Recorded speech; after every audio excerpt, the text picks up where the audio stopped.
Anna Rodney is the owner and founder of Chicago Family Doulas and Birth and Baby University. Chicago Family Doulas provides trusted expert support through pregnancy, birth, and postpartum. They offer in-person and virtual classes, birth doulas, and postpartum doulas. They provide live-in newborn care as well as daytime and overnight newborn care and support. Families feel cared for and are never alone on their journey. Birth and Baby University offers fully online evidence-based classes that prepare you for your childbirth, baby care, breastfeeding, and beyond, all at your own pace. Feel confident, supported, and empowered every step of the way. Trusted by thousands of families. Connect with them today at hello@chicagofamilydoulas.com and get the expert support you deserve. Welcome to the Mommy Collective. I'm Paulina Rowe, radio host, TV contributor, writer, and mom of one. This is where ambitious moms come to keep their identity intact while navigating motherhood. Here we talk about the real stuff: career, money, relationships, identity, and everything that gets messy in between. You won't find sugarcoating or cliches. What you will find are unfiltered conversations, real resources, and proof that you don't have to lose yourself to be a good mom. The Mommy Collective is here to remind you can be ambitious, you can take up space, and you can thrive in motherhood and in everything else that makes you, you. Before we get into the episode, make sure you're following the Mommy Collective on Facebook, TikTok, and Instagram, and share this podcast with a mommy in your life who needs a little inspiration or just a reminder that she's killing it. Also, don't forget to sign up for our newsletter and leave us a review so we can keep showing up and reach every ambitious mom out there doing big things. Let's get into it. Mommy Collective, and this Paulina here, and I'm so excited for my guest today to join us. And I was telling her kind of off the air that you were not only on my vision board of getting you on the show, but the moment you announced you were pregnant on Instagram, I had made the plan of having you already on. Like in my head, you were already here, you were booked, you were a guest. So yes, I waited a very long time and I'm very excited. Ashley K. Stoyanov Ojeda is here today and I'm so excited. Multicultural business strategist, speaker, author. You are here in the building with us virtually. How are you today? I'm so excited to be here. Also, it sounds like you manifested me. I did. And I actually am a generator, manifesting generator is what I am. I discovered that like on my blueprint thing, and I know all about me. I'm a little goofy. I get it. I'm like here, I'm there, I'm squirrel, ooh, look that way. I'm like always diving into projects and everything, but I am a master manifester. So I feel like this was definitely one that came true. Well, thank you so much for having me. I'm so excited. I'm so excited. So Ashley, new mom to a 4-month boy, which is so incredible. What is your son's name? Julian. Julian, we love it. Yes, you are a new mom. And I personally, because I know a lot of your story, as many of your followers do on social, because you've been so transparent about your journey to get here. And I think that's why I was so excited when you announced your pregnancy, because I was like, oh my God, I've been waiting for this moment. And also I was just, as a girl's girl, mom's mom, I was just so happy for you. So Ashley, I want to dive into all this with you. I want to talk business, strategy, have fun training. I remember I bought your book. I think it was it had to be after the pandemic when I moved into my townhouse. So maybe 2021, I had your book. That's when I purchased it. 2022 is when it came. 22?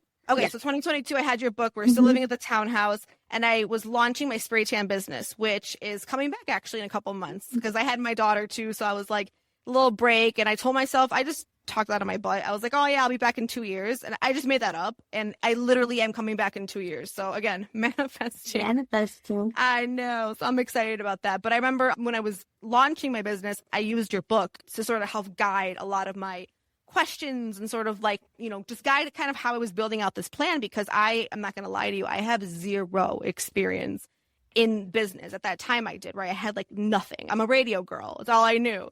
So your book helped me so much, and I want to get into that as well. Ashley, do you mind giving us a little bit of a background about yourself? Yes. Wow, this feels so different now that I'm a mom. I have yet to introduce myself as this new identity. I love it. So this is very interesting for me. It's interesting what happens when we become moms. Somebody asked me for my name the other day, and I literally forgot. Yeah, I forgot how old I was. I still sometimes don't know. I've done math. I said, Julian's mom. Oh, Ashley, that's me. So anyway, I am a business strategist and author. I wrote Have Fun Training, came out 3 years ago to second edition came out last year, 2 days before I found out I was pregnant. Wow. So I kind of dropped the ball in promoting the second edition because I was very pregnant and very tired and very nauseous and all the things, but very grateful. I also have another book coming out actually this year on March 3rd. It's a book that I co-authored with Myrtle Peña Calderon. She's a journalist. She was with People in Espanol for a while. Now she has her own platform, Latinidad Collective. Amazing. And it's a women's history book, collection of profiles from 50 plus Latinas all over the globe, past and present. So you'll find women who have been completely written out of history because their countries just decided to write them out. Wow. And we have, you know, lawyers, first doctors of countries, musicians that families were killed because they went up against the government. So I don't want to give too much away, but it's just a really great reminder that we as Latinas have always faced some challenges and have always found a way to overcome them. And I'm really excited for people to read about these amazing Latinas. That is so incredible. Yeah. I'm excited. We're really, really excited. And outside of that, I am working to grow my Redefine training community, which is the membership that I started off the book. And it's just completely taken a life of its own. It's turned into a mastermind plus accelerator for Latina entrepreneurs and thought leaders who are working on podcasts, books, becoming speakers, launching their own agencies, their products. And it's just been really magical to have like a like-minded community who also, you know, some of them are moms as well. So it's just been really nice to have that community on this journey. I was actually just writing, I'm also a big Substack girl. I have 2 Substacks. Oh, wow. I've got the Reframe, which is more business entrepreneurship. And then my new one, which is called Holding Multitudes, and it's all about this identity shift in motherhood and exploring that. Amazing. So I definitely want to dive into several things that you mentioned because I do feel like you are multi-hyphened, right? You are a Jefa for real, and now you're a Jefa mommy, which I love. So you have opened up on social media about your fertility journey, right? And, you know, conceiving your son and everything. What or how? It's more of a how did you kind of find the strength, right? When during that time, it might have not been the easiest mentally for you, right? Or even physically, because I believe it's a physical process. I know a lot of our listeners reach out about, you know, fertility and IVF and everything that, you know, they can do to conceive. And I know a lot of times people just want answers or they want to hear from other moms who've been through it, you know? So I thought you'd be such a good example because you are so open and transparent about that. And I would love for you to kind of share that journey if you don't mind. Yeah, of course. I mean, for me, I didn't really know anybody else who had gone through something similar. And I like to believe that everything happens for a reason, even if we don't know what that reason is. And so I felt like if my story could help somebody navigate this experience and make them feel less alone, I should tell it. And it wasn't always easy, right? Because I definitely hit a huge depression, you know, after we had, and I anticipated that I would have some trouble because I had endometriosis and PCOS and adenomyosis. So the big 3 conditions that affect women's health, right? And so I'm not naive. I was just like, well, there probably will be some difficulty in trying to have a family, but that's why we were starting when we did, because we didn't know how long it would take. I just didn't know how much that uncertainty of like the how and the when would affect my mental health and closed me off to anything else. I have a few clients right now who are going through a similar situation where they're trying to conceive and we're working on building out their business roadmaps. And they're like, I just don't know, Ashley, because we don't know what's going to happen. And I'm like, look, I'm a person that usually does not like to say, I regret XYZ, because that doesn't help us, right? Having regrets in life. But what I've been telling them, in case it helps anybody that's listening, is to plan everything. Don't let, the infertility take over your life. And I know it's easier said than done, because I wish I could have done more in the time that I was waiting, but I just blocked myself. I had one goal, which was to get pregnant, and that was the only thing I could think about every second, every day. Yeah. Well, now that I have my son, I look back on that, and that was such a good opportunity for me to continue preparing, like financially, mentally, emotionally, to enter this new chapter of my life. And I don't want to say I wasted it, because I had to go through what I had to go through, right? But I definitely think that I would have liked to navigate it differently than I did. Again, all easier said than done, right? Because when you're in that, you're just, and social media doesn't help at all, because once you get on that infertility algorithm, it's just like sometimes you feel really seen, and other times you're just like, ugh. So much so that when I did get pregnant, I felt guilty. Because I was in disbelief, and we'll talk a little bit more about that. Like, I felt guilty because I know so many people are struggling, and I was grateful, but I was just like, why me and why not them? You know? But yeah, for the first 2 weeks after I found out I was pregnant, I kept thinking that I was waking up from a dream, or that I was in a dream and that I was going to wake up. Because I had that dream so many times of like taking a positive pregnancy test and it being positive. And so every day I would wake up fearing that I was having a dream and that I wasn't actually pregnant. Wow. Yeah. Oh. No, I mean, this is so real, and I appreciate you sharing that. Yeah. So if this is you, you're not alone. It's probably a pretty normal thing that happens to those of us who struggle. Where did you find support? I actually, there was one, I actually writing a Substack post about this now, about how my whole life I felt like I've built communities thinking it was for other people. And I did start the Redefine training circle for that reason. And then at some point during my infertility depression, I decided to open up to them one day during our group office hours and tell them, like, hey guys, like, I am struggling with this.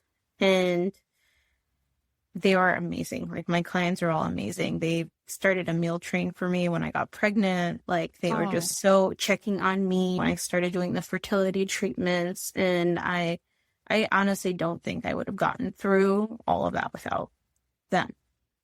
And of course, I thankfully have a very supportive partner, and I had a really great medical team, actually. So it was actually the first time in my life that I did not feel like I was embarking on something alone, which felt super nice. Absolutely. I'm sure. Yeah. Yeah, it's important to be here for each other, man. That's why I built this community. I was like, whatever you're going through, especially now you're at, like, we're on the mom side, right? Because I did have a miscarriage and I couldn't conceive for a year. And I was like, okay, I'm going to have to start going through IVF or looking at options, right? And mind you, I knew nothing of what this process looked like. And I was going to start. And then this is just a true story of what I did. And I did not know this is what was going to happen. But I ended up going into GLP-1, but I think it was Mounjaro. I was on Mounjaro. I remember, like, my friend gave it to me, so don't tell my doctor. She gave it to me. And I remember in my arm, my friend helped me. And I was so sick because I took way too much, because I should never have done that. And then I ended up getting pregnant like a month later. And I was like, listen, did this correlate? I don't know. But like, literally, I was like, because I was on my way. I think I had a doctor's appointment to, full transparency. I want to say they were going to start, and correct me if I'm wrong, but I think they were going to start with the tubes and the dye. They wanted to see that first. Yes, that's what we're going to do first. And I was like, okay, like, let's get the show on the road. The party started, like, we need to figure something out. So that was kind of what happened. And I felt like I really leaned into just like other moms and other women who went through this, like my own family, friends, because life be lifing, girl. And sometimes it's hard. Pinch is a concierge med spa that brings treatments like Botox, chemical peels, and microneedling straight to your door because self-care should work around your life, not the other way around. Their board-certified nurse practitioners deliver medical-grade results, minus the med spa waiting room. Book solo or with friends, they call that a pinch party. Whether it's just you or a whole crew, it's expert care delivered your way. Visit bookpinched.com now. I learned that being vulnerable in those moments is what I had to do to get support because nobody's a mind reader, right? Mm-hmm. And this kind of stuff, like infertility stuff, is not really talked about. When I finally started opening up, the last time I went to Mexico to see my family, I started telling my tias about what I was going through. And it turns out that 3 out of the 5 sisters that my mom has went through it as well. Oh, wow. But my mom, even my mom didn't know, you know, but it's so like a, ¿qué va a decir la gente? Like, you know, hush, hush thing still that they never shared what they went through with anybody. You're kind of breaking that. No, you're kind of breaking that. I don't know what that would be like. You're sort of, you're resetting, you know, the tone and stuff, because I'm sure, like, you know, as you're raising your son, like, and I'm raising my daughter, I do want to teach her, like, that we can talk about these things, like, amongst ourselves. Like, we're not going to, like, hide behind shame, whatever that might look like. Even, like, I have family who lies about divorce, but they're not divorced. And they absolutely are divorced. And I'm like, we don't do that over here. I don't do that over here, you know? So I really appreciate you being transparent and for sharing that, Ashley. And I'm so happy for you. I think that's why I literally screamed at my phone when I saw you were pregnant. I'm so annoying, but I really did. I was like, no, this is amazing. I'm like, you guys don't understand. But I was just so happy for you. So 4 months into motherhood, and you said that you're slowly kind of getting back into your business mode, work mode. And I know you're slowly doing that, which is the best way, in my opinion, too. So I completely get that. And I also feel like, if you were to be honest, like, I feel like you couldn't stay away very long because you're like me. You love it. You love what you do. You know, everyone said that to me. They were like, oh, you're going to be like itching to come back. And part of me was, but I also got hit with really bad postpartum anxiety.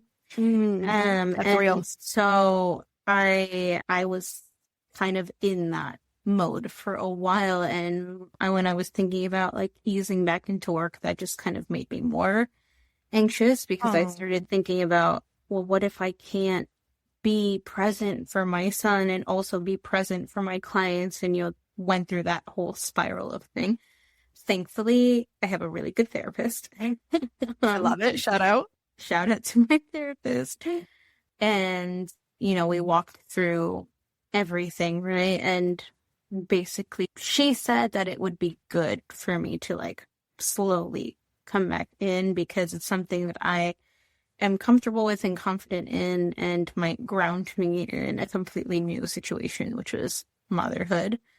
And I remember the first work call that I did, I was so nervous. It was like I had never done it before in my life. And it was just talking to a new client. Wow. And I literally thought that I had forgotten everything. Like the dots in my brain did not connect, that I was still the same person, just a mom now, you know, but the dots in my brain would not connect. But the more I've done it now, and the more that I've like come back in different scenarios, and now like planning this whole like book launch thing and negotiating like these contracts for the rest of the year, I'm like, okay, I'm back. It feels normal now. Like it feels back to normal. But it did definitely take like a month of like slowly coming back and meeting with clients again to feel like, oh yeah, I'm still me. I didn't forget everything that I know once I had a baby. No, I totally get it. And then do you feel like, has anything changed for you? Like perspectively? I mean, your life changed. Everything changed. But in terms of like business, do you feel like you view things differently now that you're a mom? I'm always so curious.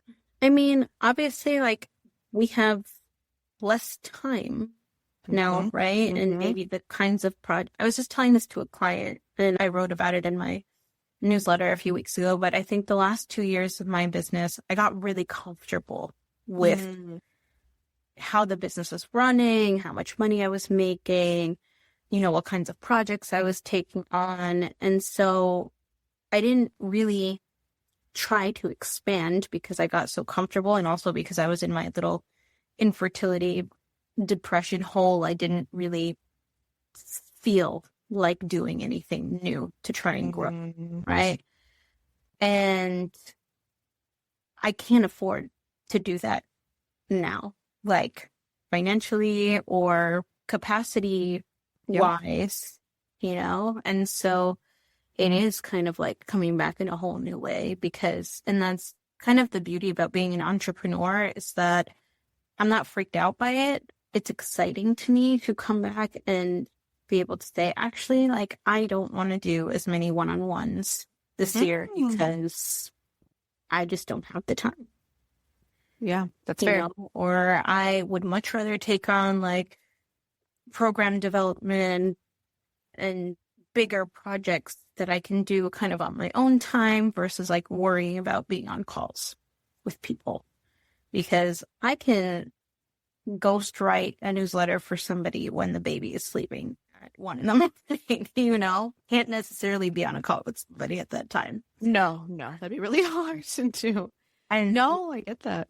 So it's just making the business work for me in this new way. But at the end of the day, that's why we start businesses, right? So that we can be more flexible and be in control of our earning potential. I'm very grateful that I have stepped into this new chapter of my life already having a successful business. So in a way, I'm starting from zero again, but in a way I'm not, because the thought leadership is there. People know me for certain things. So I don't feel like I have to prove myself anymore.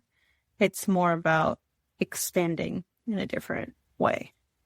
100%. I couldn't agree more. So you talk a lot about thought leaders, right? And I feel like that is a newer term, and I personally love it because I feel like that is sort of where we're heading. And like, correct me if I'm wrong, I almost feel like the day of the expert is sort of not shrinking away, because we have experts for a reason, but I feel like now a lot of, whether we're brands, right, brand owners or entrepreneurs, become thought leaders in their space. And I know you work with a lot of underrepresented entrepreneurs, a lot of thought leaders specifically. So for someone listening who might not understand, well, what is that? What does that mean? How can I be a thought leader? What is that? And what does it take to become one? I think that people don't resonate with the word expert because a lot of us undervalue ourselves. Oh, true. And so I don't want to say that thought leader is a replacement word for expert, because it's not. But I do believe that thought leaders, people ask me all the time, like, what's the difference between a thought leader and an influencer? Oh, okay. And I think the thought leaders are the ones who influence the influencers. Interesting. Think about it like that, right? Where like a thought leader is the one who is not only like saying what they feel, but also like bringing new solutions to the table, right? And there's different thought leaders. There's people who like are a master at like sharing research. There's people who are masters at sharing through their experiences, right? There's people who do all of those things. Rounded thought leaders, right? There's no right way to be a thought leader as long as you are bringing information to the table and sharing a new perspective, right? Repeating what somebody else is saying is not thought leadership. That's biting. That's biting somebody. You have to have people either say stuff and have either people reflect and give them a new perspective, or bring new information to the table. That's thought leadership for me. And to be a thought leader, do you have to have like a certain amount of experience, let's just say in a certain niche, industry, career? I'm just trying to feel out where a thought leader can sort of like rise from, right? And like, because I always say like, I'm no expert in nothing. I'm like, I'm just a girl who lives the experience, but then I started seeing myself more in the thought leadership space of like, well, I've been in radio for 12 years. I think I know a thing or two, Being a mom, I mean, I didn't invent motherhood, but I'm like, I kind of get what's going on, I think a good exercise for someone to do would be to imagine that somebody asks you to be on a podcast tomorrow to talk about something. would you be able to do it? Or would you be able to give a 10-minute presentation on whatever it is that you are a thought leadership on? If the answer is no, you probably need some more time. Interesting. Okay. I like it. And do brands, speaking engagement, booking people, I don't know what I would call them, I guess like the, people who book, right? Like to come speak. Do those people, or how do those people kind of seek out, right, the thought leaders in certain spaces? How can I stand out, right? Or how can a mom listening today who wants to be a thought leader in her space, how can she stand out, right? For brands, she wants to work with, for example, or she wants to speak at this event. I mean, pick a platform, right? Like if you're good on video, like, use social media to your advantage. We all know that like TikTok and Instagram and even LinkedIn now, I think I was reading that are video first platforms. So that should be an interesting shift. If you're a writer like me, Substack has a lot of good things happening on it right now. It's a good place to be. And I think just find where you're comfortable and where you think you can grow your community, because people are paying attention. People are. Even if you feel like you're speaking or writing into the void and nobody's responding, people are paying attention. True. And then the big decision makers will be paying attention. Yeah, absolutely. I think that was great advice. And what about misconceptions, right, when it comes about building a business? I'm curious what you've seen or have heard as one of the biggest misconceptions that people might have about starting a business, especially if it does happen to be online. I know you mentioned you work with like business owners who also have products. What's like the biggest misconception you think you've seen? I think a lot of us get caught in like, what's the first step? Or like, I need to have a bunch of money to start something. Where, some business models are easier than others because of the low overhead. So if you want to, for example, start a candle business, like, yes, that is going to cost you a little bit of an investment, right? Because you need to buy stuff to make the candles. But service-based businesses, like, I think I started with a Word document with my services, and that's it, like not even a website, Like it really is just not being afraid to get out there. Like I never had a huge network of people or a trust fund to invest into my business. The only thing that I really knew how to do was connect to people and bring people together. I've always been a community builder, and that's what built my business. 100%. It wasn't an investor. It wasn't business school. Like it wasn't any of that. It was just my desire to help other people like me and my ability to see potential in that. And honestly, just trust myself. Like, trust that I could do something with what I was feeling and with this need that I saw. And that's what built my first venture, which was my music nonprofit. That's what built my book. That's what built the business that I have today. So I think more of us just need to trust ourselves. And if we're in a position where we can take a risk, right, and bet on ourselves, do it. I know not everybody has that opportunity, or sometimes we're forced into it, right? Like with layoffs that are happening and things like that. But we won't know until we try. I couldn't agree more. That's what I did. I was like, I'll try this little thing, and I had mentioned that I, even used your book as a blueprint, right, for setting up the Mommy Collective and just getting my ideas on paper. So I think it is 100% about betting on yourself. I kind of wanted to dive into your book as well. And this is your first book, so have fun training. And I kind of want to start from the beginning with that, right? What problem were you trying to solve when you've created that book? Red Barrel has always been a place where families come together, and that tradition continues under the care of brothers Luis and Carlos Vasquez. Once a beloved neighborhood landmark, the restaurant was brought back to life when the brothers purchased and restored it in 2017, determined to preserve its legacy for the community. Drawing from their own journey, starting out in Chicago with humble beginnings and building a successful construction company, they poured the same dedication into creating a restaurant that feels like home. Today, Red Barrel offers a warm, family-oriented atmosphere, serving a menu menu that blends Italian, American, and Mexican flavors while giving neighbors a place to celebrate, connect, and make lasting memories. Be sure to check them out in the Archer Heights neighborhood. I was trying to help people avoid the same mistakes that I made with my first business, which was solid fun, not having a solid foundation. Having a solid foundation, because at that time, like I said, what I really knew how to do was build community and connect with people. So we were getting a lot of good PR because that's how I started. You know, I started in PR, hosting a lot of really cool events because that's what I knew how to do. But financially, we were not thriving at all. We had no real systems or anything like that in place. And we could have probably continued doing what we were doing. Speaking of mommies, here's mine. Hi, mommy. I love it. Yeah, that she's on a podcast right now. Love it. Get in here. I love it. So funny. And so, yeah, I just really wanted people to have a strong starting point, because my organization could have kept going the way we were going, you know, because we were growing very fast. But at some point it hit me that we could not grow anymore because that foundation was not built.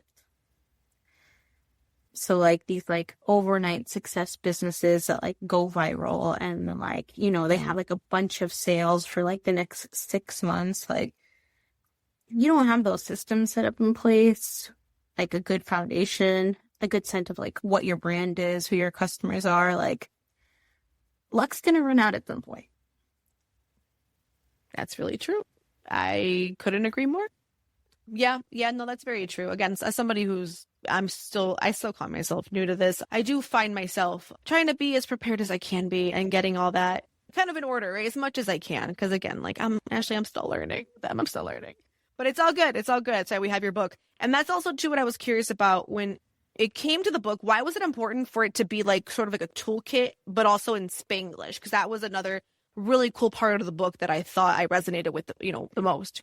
So at the time, I had this idea for the book for a while. And when I finally got offered a deal, I was actually helping the Mujerista with their online community and grow the community in the middle of the pandemic.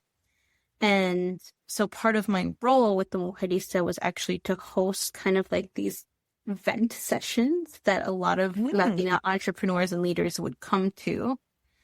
And at some point in that process, I became like their go-to person to ask business questions. Nice. And I realized that I became that person, not necessarily because I knew everything, but because I was the only resource that felt approachable to them, because all of the business books out there and the business podcasts out there at that time were all by like white dudes. Or already wealthy white women. And for me, and I guess many others, it's really hard for us to feel motivated and inspired to do something if we're comparing our situations to someone we don't have anything in common with, right? And so that's why it was important for me they really inspired me, right? To kind of like make this shift and make this book for us. And the toolkit component really came down to the fact that if I don't immediately put into practice what I'm learning, it's just going to go in one ear and out the other. Like, that's why when I do talks and workshops and stuff, there's always some kind of like working component or like a workbook or something attached to it, because I feel like we can attend 8 million different keynotes and panels and workshops, but if someone's not giving you the space to work on it, like the dedicated time and space, chances are you're not really going to go back to that class and work on that workbook because we're busy. Life is lifing. And there's not really a time or space for it. So I also feel like aside from giving people the tools, my job is to also give people the space to work on stuff. And so like even in my one-on-ones now, I kind of use the same model of like the book, right? Where we like go through something, I teach them a strategy or framework, and then I have them implement it and we do the work together. Because if not, I know that it's not going to get there. Yes, 100%. And I kind of want to just piggyback off of HEFA and training. I want to dive into really quickly kind of have a HEFA and training circle. You did mention that before, and I'm curious, who is it for? And then what transformation do you want your members to experience there with you?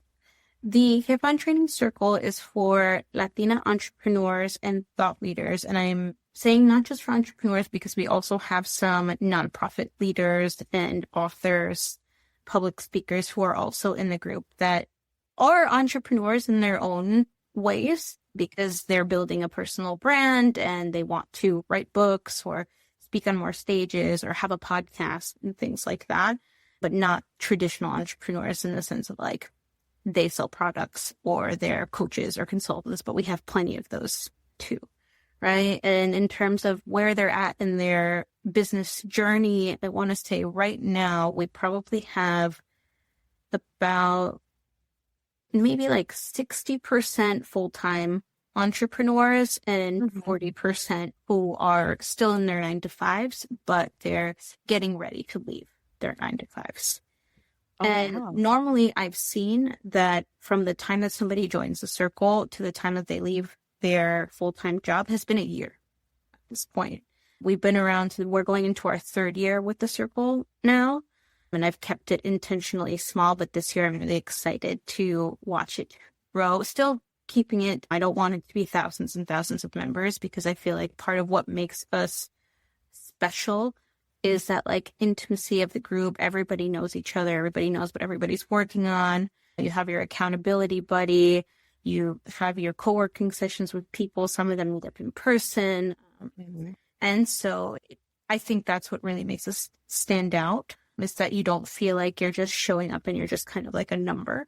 And I feel like a lot of online communities, you feel that way, you know? And yeah, so we have like once a month, at least expert workshops where either myself or someone comes and teach a class on something business related or finance related, marketing related, et cetera, et cetera, et cetera. We also have group office hours, which is kind of like our mastermind time where people can bring their questions and the group gives them feedback or suggestions. And then I also throw my feedback or suggestions in that.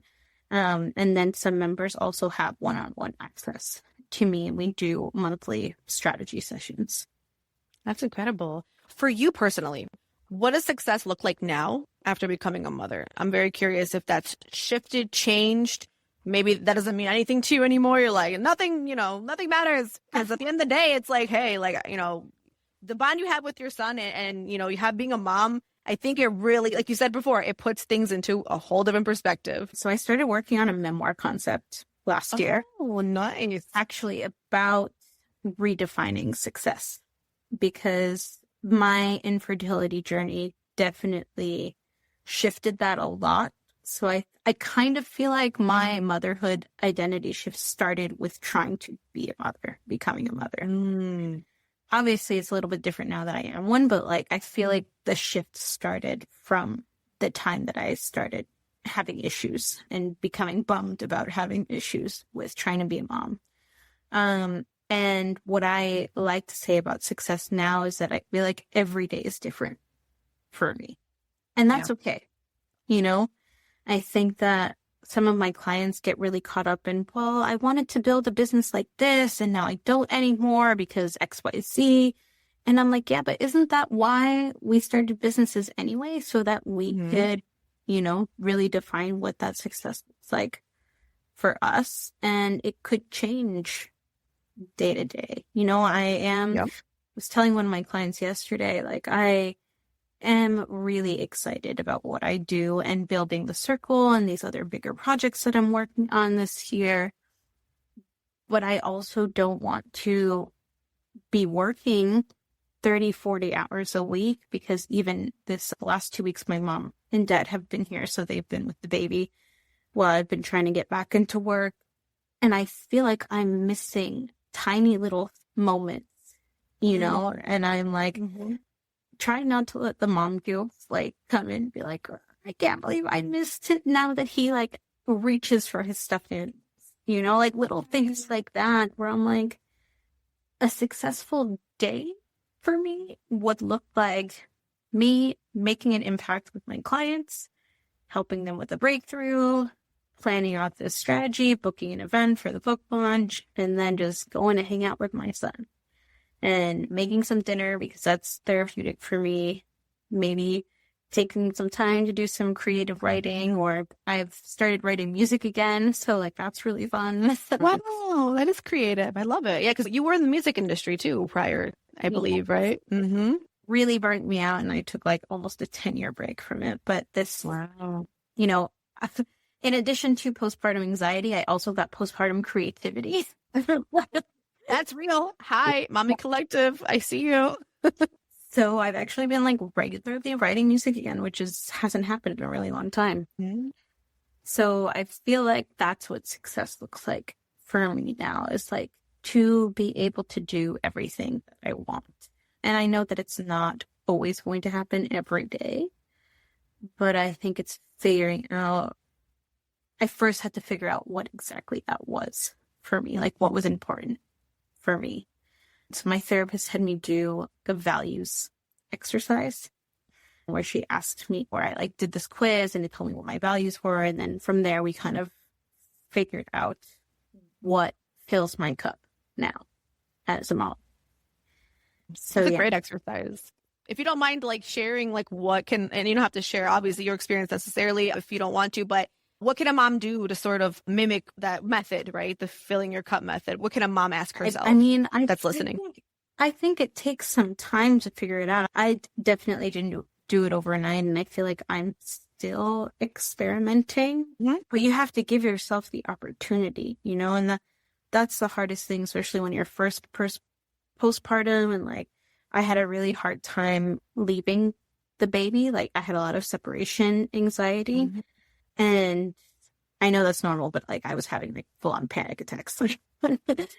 And so I didn't want to like go out to brunch or even go shopping or anything that previously made me feel good. And once I started giving myself the opportunity to do those things, I could see a life in which I could still be me and also be a mom. Yeah. Oh, I So love that. I guess my advice would be to allow yourself to figure it out. I love it. Before we wrap up, I'm curious because I also know that you come from like a multicultural background, and I've always related to you on that. So you and your husband, do you guys speak the same languages? Because you speak Spanish, right? Mm-hmm. And your husband speaks Spanish as well, or He understands. So he speaks Bulgarian. He was born in Bulgaria, moved here when he was 5. Oh, wow. We grew up together. We both grew up in Queens, and we met when we were 13 and 14 years old and dated on and off in high school. Yeah, story for a different time. But that is a New York love story. I love it. Yeah. But he primarily speaks Bulgarian, obviously learned English, but he took Spanish in school. And so his Spanish is actually very good. He understands everything. And that's good. He's with my family, like, and he has no other option. I've heard him have like really interesting conversations in Spanish where I'm like, how do you know that word? Like I left him alone with one of my tios. Like one of the last times we were there, and he was in the garage talking to him about cars, car engines, and motorcycles, and I was like, "How? Okay, like how do you know how to say all these things?" Right. And then, like, my first language was Spanish, and obviously I learned English because of school, and my dad primarily speaks English, and I also grew up speaking French because I grew up with my French grandma, but going back and forth to Mexico every year for the whole summer, basically. They'd ship me and my brother off to Mexico. Wow. And so, yeah. And Martin grew up going back to Bulgaria every summer. So, like, we both kind of grew up with, like, being of both worlds, right? And so, for us, it's really important for Julian to do the same thing and have that same kind of lifestyle, even when it came down to his name, right? Something that my parents didn't really think about too much with me. more than half my family can't pronounce Ashley because, you know, the SH sound doesn't exist in Spanish. So no. I'm Ashley to a lot of my family. Oh my gosh. I'm Ashley to a lot of my family, and some of them just give up and they call me by my middle name, which is Christina. And so when we were thinking about what to name him, we were like, well, it has to be something that sounds easy in English, Spanish, and Bulgarian. Mm-hmm. And so Julian, and in Bulgarian it's Julian with a Y. Oh, wow.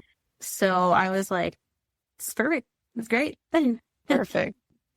I love it. Are you going to, you said, teach him Spanish and Bulgarian and obviously English? Oh, yeah. My mom has been here and I said, Mom, don't speak to him in English. Please don't. Like, only Spanish. I'm trying to speak to him in Spanish also. Martin's speaking to him in Bulgarian. We are going to Bulgaria next week. So he will be taking his first international flight. Yes, I love that. That's going to be great. I'm very nervous. I would have liked for his first flight to not be 10 hours long, but we're going to get through it. Yes, you are. Yes, you are. You got this. I feel very not prepared now, realizing that it is a week away, but we're going to do it. We're going to get through it. Yes, you are. Oh, that's so incredible. Ashley, thank you for joining me today. Thank you for coming on and sharing your story. Where can we work with you if you are accepting more Hefas in the circle? Where can we work with you, whether it's through that or if they want to reach out one-on-one or to even have you speak? I know you do a lot of speaking engagements too. I don't know if you're back fully in that, but I know you have done a lot of that. I mean, I love listening to you. So I know there's people out there as well who would love to have you chat with them. So where can we do all that? Thank you. So everything is on my website, which is just my name, ashleystoyanovojeda.com. And there's like a little how to work with me tab there and a speaking tab there with all of my information. But definitely looking for more Hefas to join the circle. We really have such a good time in there. I just want more Hefas to have the experience. Absolutely. I love it. And your Instagram handle is your Ashley K. Mm-hmm. Oh, perfect. Love it. I'm going to link it all too in the show notes. So I'll make sure to put how to work with you and then, of course, your Instagram handle. So Ashley, you are a gem. I love that you joined the podcast today and congratulations on becoming a mommy and, you know, all the work that you're doing. It's very important, first and foremost, you know, being a mother, business owner, you know, bringing communities like together and helping women really like find their, you know, their inside boss bitch of their business, like to know like, hey, you're that girl. So I really appreciate you and we'll talk to you soon. Thank you. Vacation with Melissa is your full-service travel agency specializing in all-inclusive resorts and destination events. They create seamless, stress-free vacations for families, couples, and groups, handling every detail so you can simply enjoy. Vacation with Melissa also offers education programs and career opportunities in the travel industry, helping others turn their passion for travel into a rewarding career. Whether you're ready to book your dream getaway or start your journey as a travel professional, they're here to help every step of the way. Visit vacationwithmelissa.com or find them on Instagram at Vacation with Melissa LLC.